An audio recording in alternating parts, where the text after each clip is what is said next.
Emmy goes to Beef.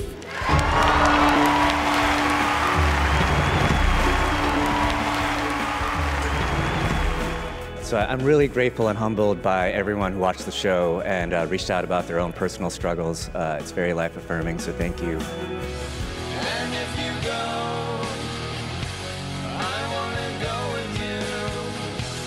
And if you die, I wanna die with you. I want to say thank you to Danny for teaching me that judgment and shame is a lonely place, but compassion and grace is where we can all meet. A simple thing, where have you gone? I'm getting old and I need something to rely on. So tell me when you're gonna let me in. I'm getting tired and I need somewhere to. 네, 한국계 감독과 배우들이 활약한 드라마 성난 사람들이 미국 방송계 최고 권위를 자랑하는 에미상을 휩쓸었죠. 미나리에 이어서 성난 사람들까지 엄청난 성공을 거두면서 미국 사회에서 한인 이민자들의 얘기가 더는 비주류가 아닌 주류가 되고 있다는 분석도 나오고 있습니다. 이 기분 좋은 이슈 정덕현 평론가와 짚어보겠습니다. 어서 오십시오. 안녕하세요. 반갑습니다. 자, 먼저 성난 사람들 안 보신 분들도 많이 계시기 때문에 네. 어떤 드라마인지 간단히 설명 부탁드리겠습니다. 이 작품이 지금 화제가 되고 있는 건 아무래도 한국계 감독, 그다음에 한국계 배우가 여기 이제 포진돼 있다는 부분들이 이제 아마 가장 중요한 부분일 것 같고요. 예. 그래서 그런지 이제 내용을 들여다봐도 굉장히 한국적인 정서가 느껴지는 사건들로부터 이렇게 많이 전개가 돼요.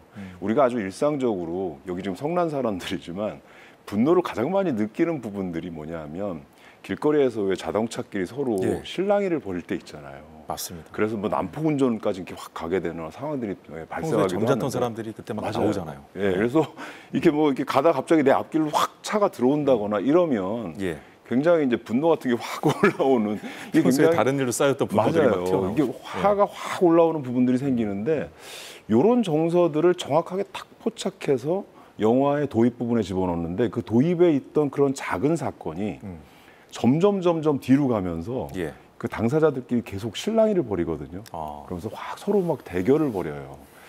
여기 이제 댄이라는 인물과 스티븐 연이 연기했던 그 다음에 이 에임이라는 엘리 웡이 연기한 이 두 배우가 계속 끊임없이 상대방을 골탕 먹이기도 하고 예. 굉장히 뭔가 어떤 면에서는 약간 범죄적인 일까지 막 벌이기도 하는 그런 상황이 발생하면서 뒤로 가면 이제 좀 약간 파국으로 막 치닫는 상황까지 가는 거죠. 그래서 요즘 이제 미국에서 이런 형태의 드라마들이 굉장히 인기를 많이 끌거든요. 범죄물 같은 거를 보면 범죄물이 너무 극화되어 있기 때문에 현실감이 좀 떨어지거든요. 근데 이런 작품들은 굉장히 일상적인 일에서부터 시작해서 범죄까지 확 지나가는 얘기이기 때문에 훨씬 실감을 주는 그런 재미들을 주거든요. 어떻게 보면 우리 주변에서 벌어지는 범죄들이 아마 이런 식으로 벌어지는 예, 경우가 많을 맞아요. 것 같은데. 그래서 그런 재미들이 상당히 많이 들어가 있는데 예. 동시에 그런 장르적 재미뿐만 아니라 왜 이 사람들이 성나 있는가? 여기에는 굉장히 사회적인 코드 같은 게 들어가 있다는 거죠. 그러니까 이민자들이 갖고 있는 뭔가 예. 불안감이라던가 뭐 사회에 억눌려 있던 어떤 욕망이라든가 이런 것들이 이제 뒤로 이제 드라마가 진행이 되면서 촉발시킨 거는 난폭 운전이지만 예. 그 이면에 깔려 있는 정서들이 확 나오는 거죠. 그래서 예. 작품성이 굉장히 높은 작품이다 이렇게 얘기할 수 자, 있을 얘기를 것 좀 같습니다. 풀어가 보죠. 네.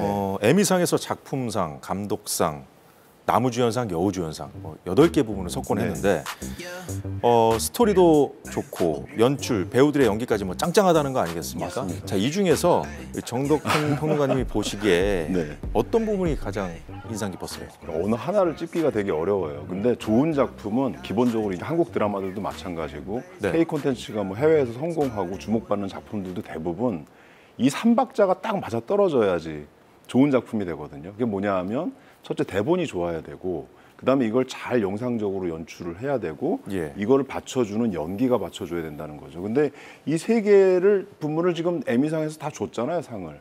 예, 그게 무슨 의미겠어요? 세 가지가 다 아주 잘 균형 있게 만들어졌다는 거죠. 네. 대본이 굉장히 좀 좋았던 건 뭐냐면 이 작품을 직접 대본을 이성진 그 감독님이 직접 쓰셨거든요. 예. 그렇기 때문에 본인이 실제로 겪었던 일들에 대한 것들이 여기에 많이 들어가 있어요. 그래서 작가상까지 그래서 받은 예, 거예요. 맞습니다. 예. 그래서 진정성이 있다는 거죠. 대본의 진정성이 굉장히 중요한 부분인데 이제 그런 것들이 대본의 그 완성도를 굉장히 높였다고 생각이 들고요. 그 다음에 이제 연출에서도 칭찬 안 할 수 없는 게 굉장히 군더더기가 없어요, 작품이. 그러니까 뭐 보시면은 어떤 느낌이 드냐면 10부작인데 예. 쫙 훑어서 계속 끝까지 볼 수 있습니다.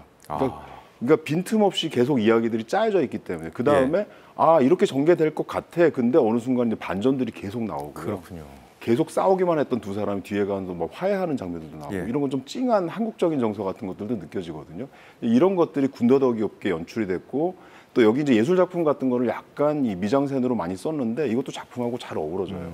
그리고 연기는 뭐 다들 아시잖아요. 스티븐 연은 이미 한국 대중들도 굉장히 익숙하거든요. 예. 저는 이 배우가 굉장히 클 거라는 생각을 하거든요.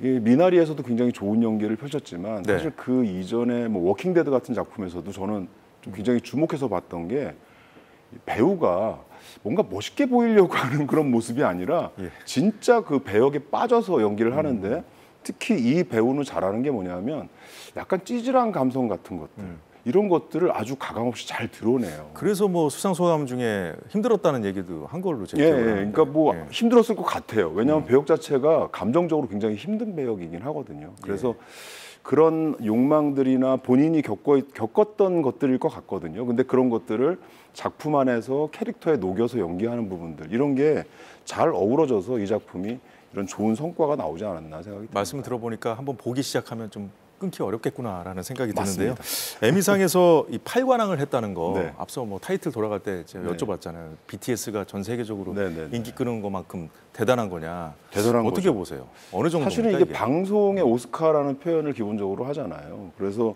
사실은 이 에미상 하면 하나라고 생각하는데 이 부문이 여러 부문으로 조금 나눠져 있거든요. 분야가. 근데 사실은 국제 에미상 부문 이런 부문에는 한국 작품들도 그동안 작품 많이 상을 받았어요. 작년만 하더라도 이 재벌집 막내 하더라고 그다음에 이상한 변호사 우영우 같은 작품이 이미 상을 받았었거든요. 예.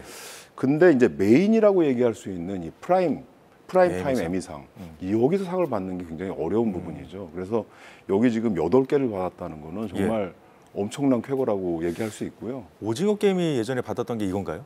예, 오징어 게임도 여기서 6개를 받았어요. 6개를 받았는데 6개를 받았는데 예. 그때 참 아쉬웠던 거는 작품상을 못 받았거든요. 근데 그랬었죠? 이번에는 작품상도 같이 받았다는 거죠. 그렇군요. 그리고 A24라고 하는 게 맞습니까? 예, 맞습니다. 예. 예. 이 성난 사람들이 대성공하면서 제작사도 지금 덩달아서 지금 주목을 받고 있는데 어떤 예. 작품들을 그동안 이 회사가 선보였죠? 좀 특이한 게요. 예.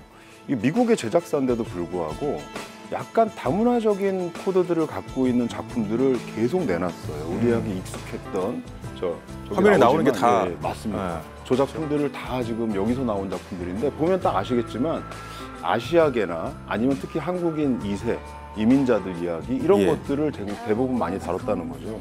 근데 이 A24라는 회사, 이 회사의 특징 중에 하나가 뭐냐면 그런 얘기를 했다고 그래요. 메이저 영화사들이 놓친 부분을 공략했다. 아. 나는 이게 아주 포인트라고 생각해요. 예. 뭐죠, 그게? 헐리우드들이 지금 갖고 있는 한계가 뭐냐면 익숙한 장르에 너무 빠지다 보니까 비슷비슷한 얘기들만 계속 나온다는 한계가 있었어요. 그래서 헐리우드 영화들이 한국에서 좀 죽을 쓰고 있는 이유가 바로 맞아요. 그런 거 아니에요? 그런 것들이 예. 좀 있었는데 K 콘텐츠가 지금 주목받는 이유도 약간 그런 거라고 예. 볼 수 있거든요. 뭔가 참신하고 새로운 발상들 이런 것들이 이제 가감없이 막 나오는 작품들을 기대하게 되는데 예. 이 회사가 그런 것들을 좀 선제적으로 했다는 거죠. 지금 보니까 미나리도 이 회사가 만든 것이고요. 맞습니다. 이렇게 뭐 한국계 감독 배우들이 참여해서 전 세계적인 이 반향을 거둔 작품들이 꽤 많죠 이제.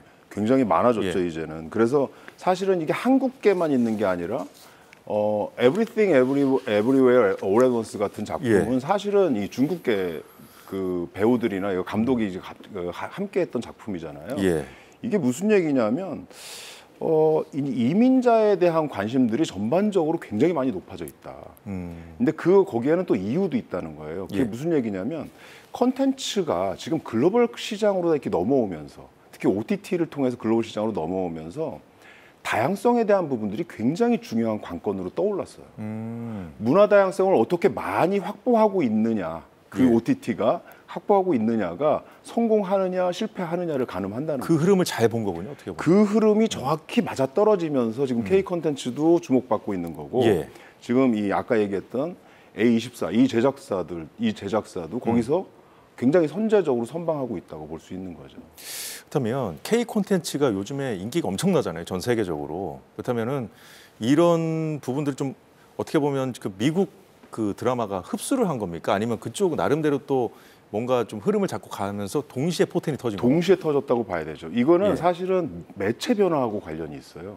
미디어가 주력 매체가 이제 인터넷이나 이쪽으로 많이 옮겨가다 보니까 그 다음에 예. 드라마나 영화를 시청하는 패턴이 이제 OTT로 많이 보다 보니까 글로벌화가 이제 급속도로 진행이 된 거고 그러다 보니 우리 콘텐츠도 거기서 주목받게 됐고 동시에 미국 내에서도 이런 새로운 어떤 흐름 같은 것들이 만들어졌다고 볼 수 있겠죠. 예. 뭐 시간 가는 줄 모르고 들었는데 벌써 다 시간이 됐네요. 예. 예, 지금까지 정덕현 문화평론가와 얘기 나눠봤습니다. 고맙습니다. 네, 감사합니다. 예, 오늘 사사건건이 준비한 소식은 여기까지입니다. 저희는 다음 주 월요일 오후 4시에 다시 찾아뵙겠습니다. 시청자 여러분 고맙습니다.